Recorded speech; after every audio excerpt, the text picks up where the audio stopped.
आजना ऐराणी बातम्या.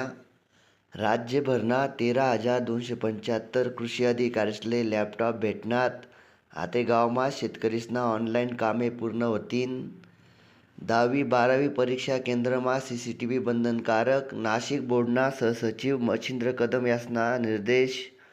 भारतनी जीकी T20 मालिका 1 डिसेंबर ते 19 डिसेंबरपर्यंत संसदनं अधिवेशन सुरू होई. G20 परिषदेवर अमेरिकाने बहिष्कार टाका. डेन्मार्क 15 वर्षाखालील पोरेसले सोशल मीडियावर बंदी आणाव शे.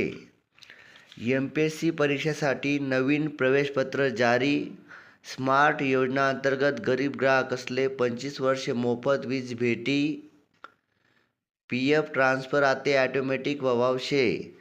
4 नवीन वंदे भारत सुरू व्हयेल शेतस. याद्वारे तीर्थक्षेत्र जोडेल शेतस. देशनं सर्वात प्रदूषित शहर बननं दिल्ली. लालकृष्ण अडवाणी यासनी नुकताच 98वा वाढदिवस साजरा करा. या होता मित्रसोनी आजना ऐराणी बातम्या. धन्यवाद.